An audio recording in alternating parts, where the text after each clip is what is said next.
And we're live. We're live. We're live. We're live. Coming to the room, the Dreamcatcher room. Welcome to Black Wealth Aspirations, Building Generational Wealth with me, the Budgetnista. Let me know, can you hear me? Ooh, always. Because it wouldn't be me without a little tech issue. So if you can hear me, if you can see me, let me know. I'm excited. Oh, y'all are flooding in or whatever. Okay. So today we're kicking off the Black Wealth. So first of all, let me zen because whenever I have tech issues, I'm not gonna lie, sometimes it just works a nerve. So one, I'm gonna breathe in, breathe out, breathe in all the tech mercies, breathe out all the tech issues. We're gonna have a good time, okay? So that's one. Two, if you don't have a notebook, are you really a dream catcher? I have a notebook and I'm doing the teaching, right? Go get your notebook. Go call the kids and say, go get my notebook. Get your notebook out so you have a second to do so. And then two, you already know, I stay with the notes. So if you see me looking down, I used to be a school teacher, so I never show up without my lesson plan. I come prepared. All the silliness and everything else that I do, sis be typing out her notes, okay? Okay, all right, so today we're kicking off Black Wealth Aspirations, a 3-part live video series where we'll all be discussing how to build wealth in the Black community, okay? I am Tiffany, your host, your favorite financial educator, aka the Budgetnista around these parts. If you are watching live, awesome. Let me know. If you are part of the replay crew, type in replay. Let me know because I like to see who's watching later. Either way, I want you to literally share the wealth. That means tell, tag, share this link with your cousin, mama, brother, and them, because we're really going to be talking about something critically important. Okay. So tell, tag, share. So before we really get started, I want you to know that this video is provided for educational and informational purposes only. This is my disclaimer. You know what I'm saying? It is not intended to be, nor should it be constructed or construed as an investment, insurance, financial, tax, or legal advice. So please consult with your own advisor for such advice. I am not your mama. I'm not your cousin. Well, some of y'all may be your cousin. I'm not your attorney. You're going to lean into those people. This is merely for educational and informational purposes only. Got it? I want y'all to say, got it, whether it's replay crew or live crew. Okay, I see y'all the live crew, well, obviously, because we're live right now, but the replay crew, y'all coming in strong later. I know you will, okay? All right. So let's talk about building generational wealth. I have some stats for you to share. Like I said, this is a great time for you to go get your notebook if you need it, because you will. So here's some things I want you to consider as we continue this talk. The Black community, or Black communities, have historically faced barriers to building wealth due to systematic discrimination, whether it's employment, housing, education, health, and the list of inequalities goes on and on and on. If you are Black, you know this. It's almost like y'all know that I had a house that I was, that this house paid off, and I wanted to pull money out. So I wanted to use that money for something else. And I had the house appraised, and it was severely underappraised. And unfortunately, sometimes for Black and brown people, the things that we own are valued less. And then in the workplace, we're paid less. And then we're giving less opportunity to advance forward. And so there are all of these things in place that make it very difficult to build wealth. And according to the Federal Reserve's 2019 survey of consumer finances, Black families have considerably less wealth than white families. The median net worth of a Black family is $24,100 compared to the median net worth of white family, $188,200. That's a huge gap. That's well over $100,000 difference, So the pandemic did not help these numbers. It made these numbers worse, and these challenges today even worse, which has really widened what they call the wealth gap. That is a gap between oftentimes different races, different ethnicities, different backgrounds, right? But we're specifically really leaning into the racial wealth gap. With that, no doubt, this is going to impact our children and future generations to come unless we actively make a choice. That's why you're here today. But at the same time, because it's not all doom and gloom, I don't do doom and gloom. We like to do facts and figures, and then we like to do, but what can we do though? Right? It's not all doom and gloom. At the same time, our community is resilient, but duh, hello, first of all, we don't even look like we've been through. Look at this skin. Despite all of that, we just be looking fabulous, honey. We don't look like what we've been through. The study found that our community feels both energized and enthusiastic about future possibilities in life. That is one of my favorite things about being Black, if I'm being all the way honest, um, is that, like, no matter what happens, there is a sense of hopefulness, of grace, of space, of there is a better day coming, that of possibility. Do you feel that? You know, like no matter what happens, somehow we know that this is not the final say, that there is a way. That's a bar. This is not the final say, but there is a way. Okay. If you're feeling me, okay, just say okay, all right in the comments. Yes, that we never lose our hope. So, how do we narrow the widening wealth gap and both protect and empower generations in the future? The good thing is that we have the tools that we need to succeed. And so we're going to lean into some of those today. And so that's what we're going to be talking about. How do we build generational wealth? Okay. Okay. So I'm going to ask you, like, there is homework and then there's classwork. This is classwork. Are you right? All right. So here's some classwork, right? So before we get started with our conversation, I want to hear from you. And I want you to get an A++ in this classwork. Wherever you're watching, I want you, whether it's YouTube, Twitter, wherever, I want you, Facebook, I want you to tell me what your financial goals are for 2023 and what your plans are to achieve these goals. This is class work, meaning we're not passively sitting by. If you're watching, you can type, right? So what are your financial goals for 2023? What do you want to accomplish? While you're typing, I'm going to share some of mine. And how do you plan to achieve those goals? So one of my financial goals for 2023 is I want to be more strategic about, like, planning financially for travel. I love to travel, but I feel like I've been overspending for travel. Like, I'm not really good at using my travel points effectively. And so I'm like, certainly I want to save to travel effectively, but I really also want to make sure that I'm using the tools available to me to make sure that I lower the cost of travel. So that's one of my goals. And what am I planning to do? So there are certain websites like, a travel guy and like points guy, whatever, where I'm really kind of leaning in to be like, how can I make the most when I do travel? Like, do I use a specific airline? Is there a specific, point system I should be leaning into? And so that's what I'm doing. So I'd love to know from you. Write it in the comments, right? Also, just throughout this conversation today, if you have a question about something that we're talking about, drop it in the chat. Drop it in the chat. Drop it in the chat. Drop it in the chat. Drop it in the chat. So although I might not see it right away, we finna take some questions later and we're gonna scroll through. So drop it in the chat. So again, what are your financial goals for 2023 and what plans do you have to achieve those goals? Because you can't just say, I want to have this, and you're not really, like, what are you going to do to accomplish those things? Okay. The reason why I want you to share is because someone might need to see what your goals are to kind of get them excited about theirs. And you might have a way that you have planned to accomplish it that might ignite something in someone else. Now, here's the secret. You want to know why I'm so smart about budgeting and savings and all things budgetnista? Because I teach. Did you hear what I said? I teach. I teach.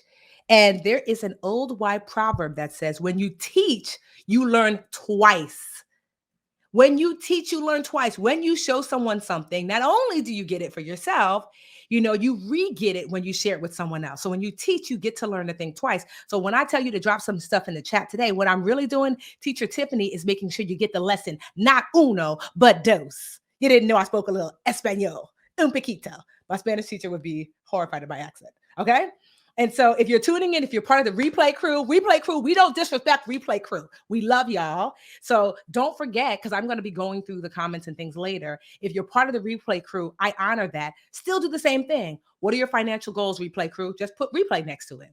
How do you plan on achieving it? Because what I've learned is that replay crew, people will watch and read later. And so you will also inspire them as well. Okay. So actually, now I have a super exciting guest to announce because you guys know I love y'all dream catchers. And so I wanted to not just have this conversation by myself. I wanted you to hear through the lens of someone that comes from the very community that you are currently a part of. And I have a special guest. Her name is Alex Davis. Alex is fabulous, honey. First of all, let's just put that out there. She is a CPA and a CFP. She is the creator and founder of AGA Tax and Consulting Services, LLC. She is a highly sought after international financial empowerment coach and a CPA who didn't always have the power of finances working in her favor. Alex knows the pain and the shame of a messy financial house, don't we all? As a single mom of two brilliant daughters, love that, she pulled herself out of a deep hole of $50,000 in debt to a mountainous $300,000 net worth. Alex, you better go off. This strategic and powerful feat boosted her confidence, as it ought to, and allowed her to leave behind a successful yet soul sucking career that was no longer serving her. Alex, get on over here, Alex. And she's fabulous. Did I mention that? Hey, Alex.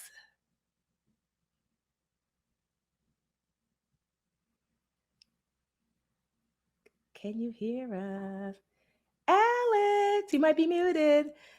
Alex, can you hear me? Can and you all hear the dream me? catchers. Hey, Alex, can you hear me?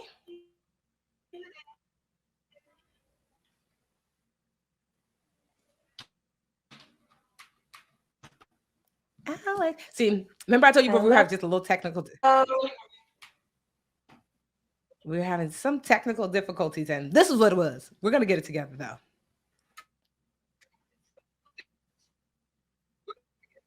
We are.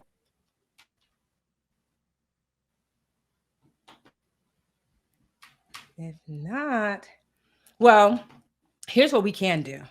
So I am going to chat about some generational wealth things. Alex, can you hear me? Okay. So while we wait for Alex, we're going to work on Alex behind the scenes. That's okay, because the show, what must go on? So something I was going to ask Alex, how about you and I have a conversation while we wait for Alex to pop back up? You in the comments, right? So you will be my special guest. Here's some things I really wanted to know from Alex. So I want to know from you, because this is a question I was going to ask Alex, is what are some misconceptions or myths you heard about financing and building wealth? So when you think about making money and building wealth, what are those misconceptions? Like, what are those like things that like you heard and you feel like as you've gotten older, you're like, who said that? Clearly that's not true. I'm gonna start first. And you guys, I'm gonna read some of your comments out loud, right? So what are some misconceptions you had about building wealth? One of my first misconceptions is that in order to build wealth, I had to focus solely on being debt free.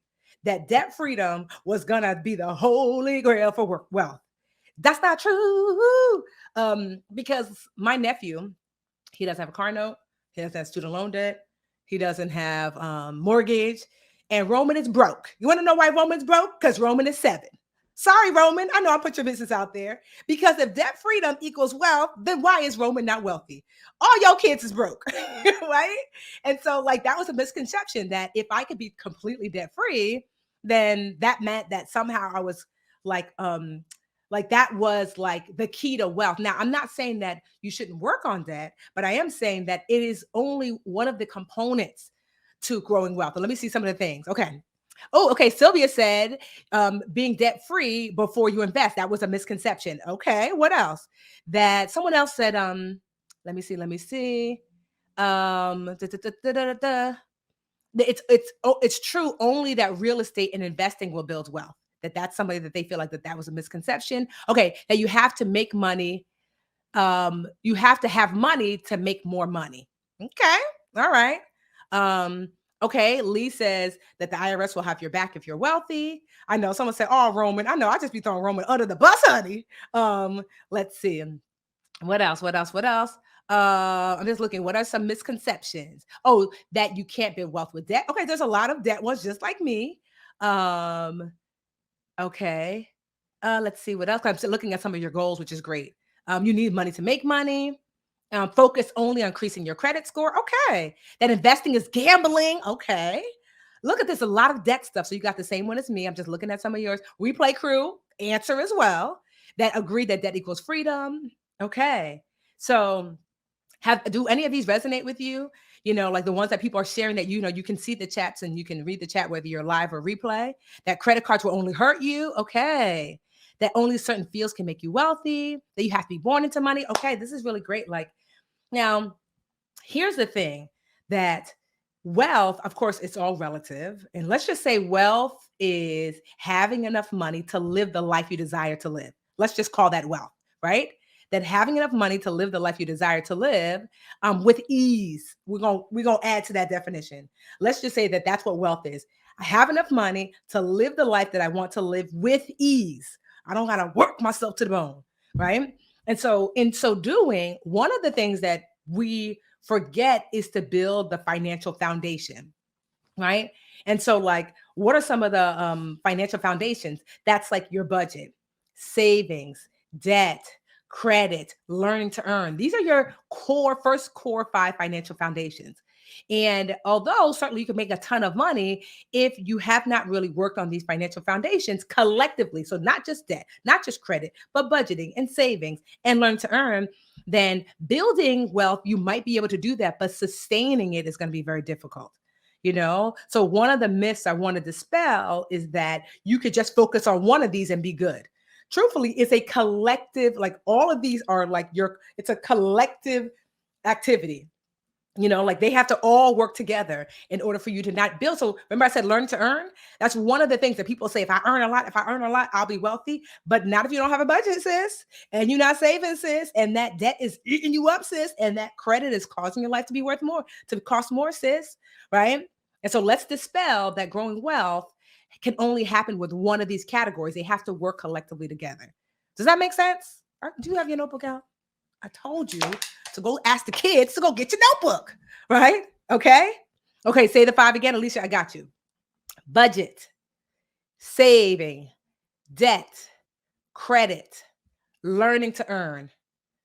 Somebody said she heard that budgets are silly. They're not silly. I'm silly, but not budgets. Budget, save, debt, credit, earning. Can someone type that in the comments? So that way, if anybody good, I see some of you already typing it for your fellow dream catchers. Thank you. Kim's typed it for us. Great. Awesome. Okay. So we've had a lot of discussion about generational wealth over the years, but what was the moment where that you realized you needed to plan to build for generational wealth, that it wasn't just going to magically happen? Like, so let me know in the comments, like, when was it that you just felt like, wow, this is not something that's just going to magically appear, that if I do not plan for the financial life that I want and for generational wealth for myself and my family and my children and my descendants, it's not going to happen. When was that kind of aha moment? I'm trying to think, like, when was that aha moment for me that like money wasn't just going to happen, that I had to be an active participant in the growth and maintenance of it? Oh, sorry, Taylor. Taylor said that when she lost her father. So, I lost my husband a little over a year ago. So I understand what loss can do.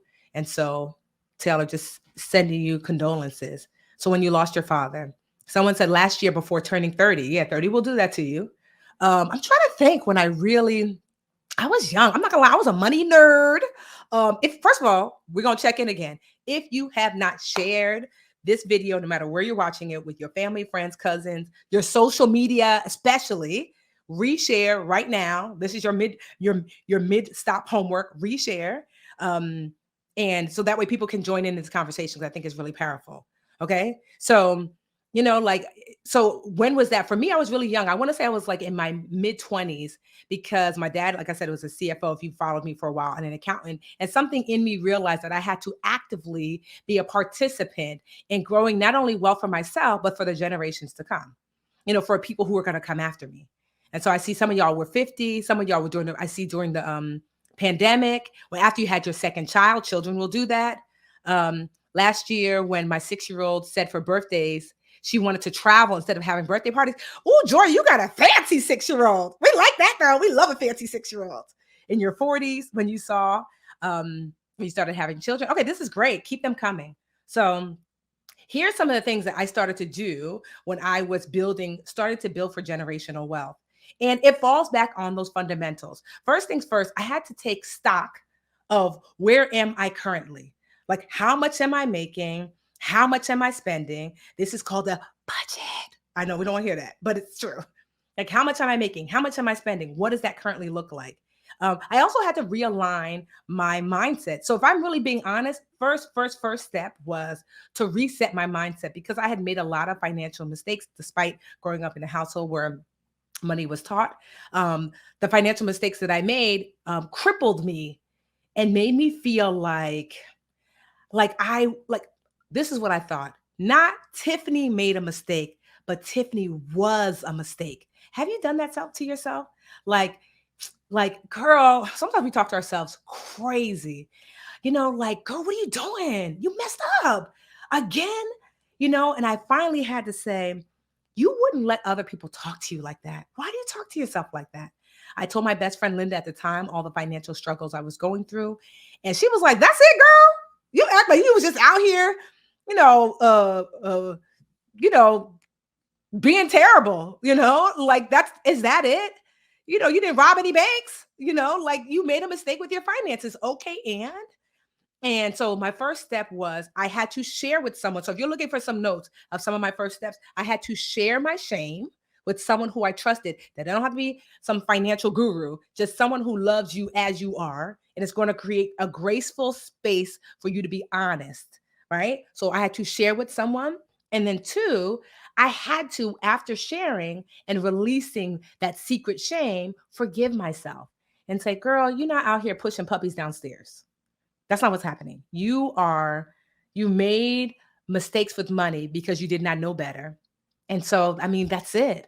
And maybe you did know better. And so people make mistakes with money all the time. So share with somebody, set myself for a place of forgiveness. Then I had to take financial stock of where I was. That's really a budget. Where do I currently stand? What am I making every month? What am I spending every month? And then asking myself, do these numbers make sense? Am I making enough? Am I spending too much? And start to make these smaller adjustments. I started to really tweak my budget here and there. Do I really need that cable? Do I really need to spend this much money on groceries? I started to make these tweaks because I wanted to expand how much I had to save, because savings is really the key. It's with savings that you're going to be able to potentially grow your wealth. It's with savings that you're going to be able to create a safe landing space just in case you lose your job or anything like that, And so it's mindset, taking stock, creating that budget, making your tweaks so you can create a space for savings, and using things like paying down your debt and navigating your credit to make your life less expensive. Because the less expensive your life is, if you don't have as much debt, your credit score is better. Because when you have poor credit, things cost more money because interest is just higher for you. Financing costs more, then you can't save as much. And then last but not least, after I kind of got those under control, asking myself, was there a way to make a little more? I used to do kind of like side hustles and I started my business. It might be getting a raise at your current job, So these are some of the ways I starting to grow Black generational wealth starts with me growing wealth and figuring that out. I cannot do for others if I do not do for myself first. Do you understand? Like I was just talking to my mom today, and she has, and my dad especially, but especially moms, because moms, we just be sacrificing. So today was the first time, I'm 43 years old. It's the first time that I kind of heard her say she's enjoying the financial situation where she is. And I've been sending my mom money every month for the last 3 years. And I kept asking her, Mommy, what are you doing with the money? I know she was hoarding it.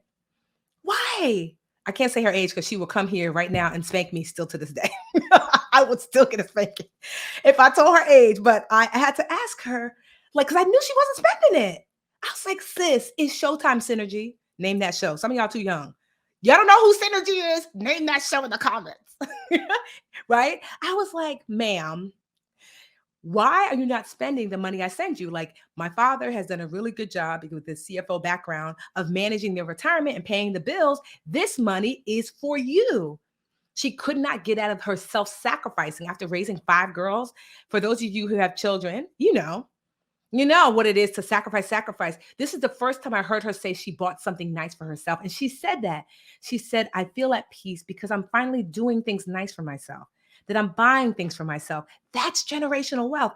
I could not do that for Sylvia Aliche if I did not control that for myself first. If I had not figured out how to master budgeting, master savings, get my credit together, pay down my debt. If I did not do that for myself, I could not do that for my mom.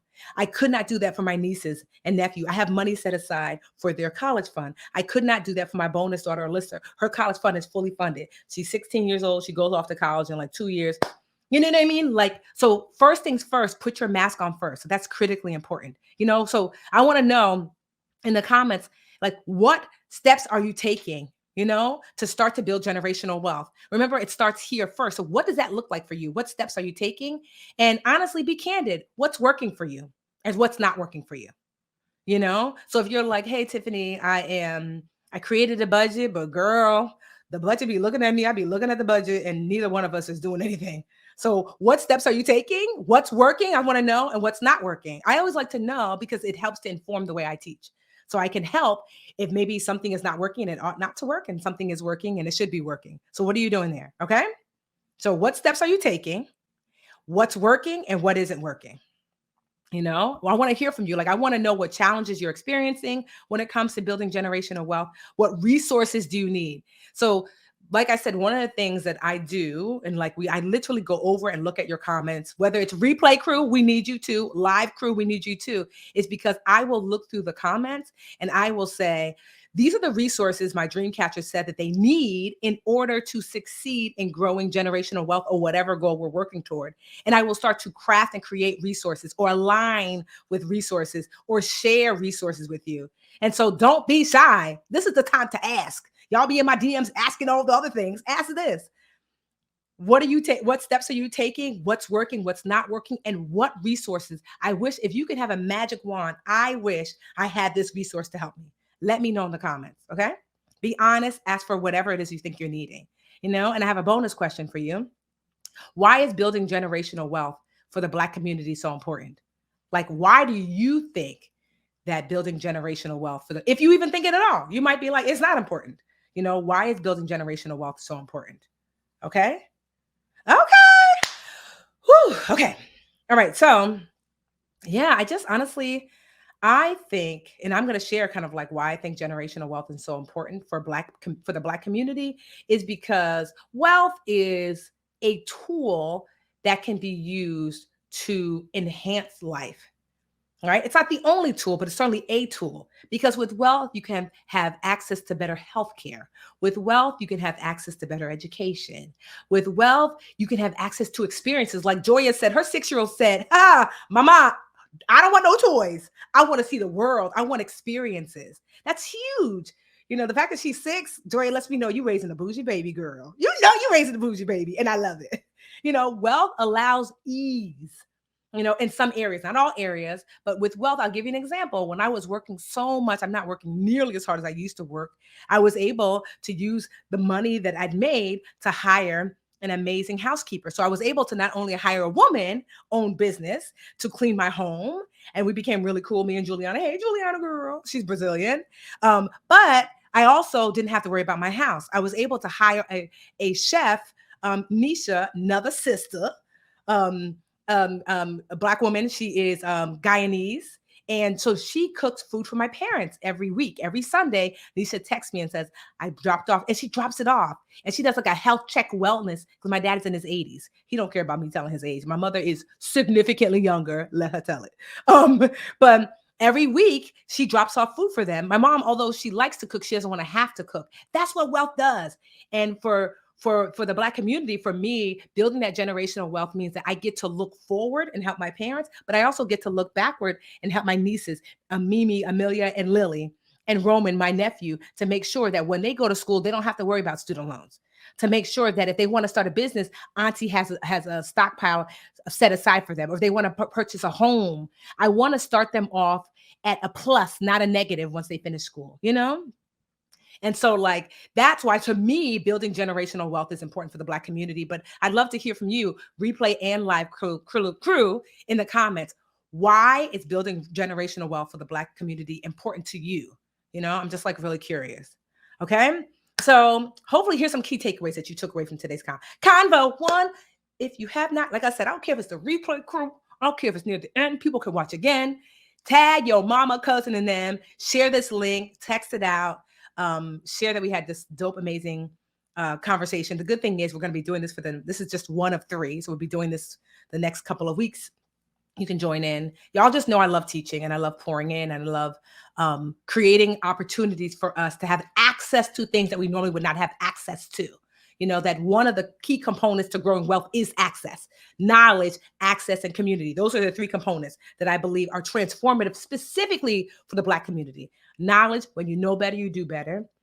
Access, having access to tools, resources, people, different ideas, that is critical. That's why I wanted you to share what resources you want so I can create access to those resources. And community, because the chat is lit. Isn't the chat lit? You know, and so if you look at the chat, you know, it's important for you to understand that you are not alone in this, that there are literally millions of dream catchers worldwide, 2 million plus dream catchers, but literally hundreds and hundreds and hundreds of y'all watching live, and I'm sure even hundreds more watching later. That it is important that when you we work in community, especially the Black community, that we go so much further. There's an African proverb that says, if you want to go fast, go alone. If you want to go far, go with others. And we are here to go far. That's what generational wealth is. And so if I had to summarize today, our chat today is that generational wealth for the Black community is a important component for creating the type of life that we are deserving to live. We deserve to live well now. We deserve to look forward and take care of our parents if we so desire. We deserve to look currently and take care of ourselves. And we deserve to look backwards and take care of those coming after us, you know? And that in order to do so, we start with a financial foundation that's built in budgeting, saving, debt, credit, and earning, management of those 5 core things, you know, and building wealth with yourself first. So that way, from the excess and the overflow, you're able to help and navigate not just your family, because now I'm in a position, I just came back from Kenya a few weeks ago, where there was a safe house for young teen moms. And I have enough wealth now to be able to support them and pay for all their school fees. It was like 25 or 30 of young girls there to pay for their school fees for the year. Boom, I wrote a check. That's it, it's done. So you see what happens with the overflow? Because I am a Black woman, I went to Kenya and saw these beautiful little Black girls. And I said, I can pour from my overflow of Black wealth into them. That's why we need generational wealth, because it's not just you, it's not just your mama, it's not just your kids and your nieces and nephews, it is others around you. Because I have so much more excess because of the generational wealth that I've created, that now it can bubble into the outside community. And so I just hope that you found inspiration today, but also some things to start to do. If you haven't already, tell us what your financial goals are, you know, what you're working on to build generational wealth. Oh, you know what? Oh, I'm supposed to take some real quick questions. My bad. Was I supposed to take the questions? You know, I'm a talker child. Did we want to take some really quick questions? If there's some, let me see. I'm like the worst. Okay. So, okay. So are there some questions I want to take? Any questions let's see. All right, so here's some really great goals. As a teenager, my mom encouraged me to learn. I'm just looking. Honestly, I don't know where to start. I created a budget in Excel spreadsheet, but that's about it. Okay. Creating a budget, but then emergencies happen. Look forward to helping your mom. Okay, now that you shared your goals, like what are some other goals? Keep us in the loop. Tell us what steps you're going to take. If you're tuning in later, I still want to know. I think. Yeah, I just want for you to continue to chase your goals one foot in front of the other. You know, my dad, who is very Nigerian, would say, many drops of water does a mighty river make. You know, do you know what that means? Many drops of water does a mighty river make. And so you think about like a river, this huge body of water that seems like impossibly ginormous. And yet it is just a series of drops of water. And so it takes each little drop over time, consecutively, consistently. It grows until it creates this mighty, massive river. And so as you are working toward your goals, it's just one foot in front of the other. And can I tell you a secret about your goals? And then we're going to jump off. Can I tell you a secret about goals? is that what you are seeking is also seeking you. So you might think you have to go from A to Z. That's not how goals work. Goals say, girl, if you get to C, I'll get to Q. Wait, if you get to A, B, C, D, E, F, G, I'll get to P. And slowly but surely, as you walk towards your goals walk towards you. You stop working, goals stop working. You sit down, goals sit down. You get up, goals get up. That you don't have to go all the way from A to Z, that as you walk towards your goals, they walk towards you. So I hope you stay encouraged. Um, I hope you start putting in the work and stay connected. I will see you in our next video. All right, y'all. I hope this was helpful. Y'all know I love y'all. All right. Bye.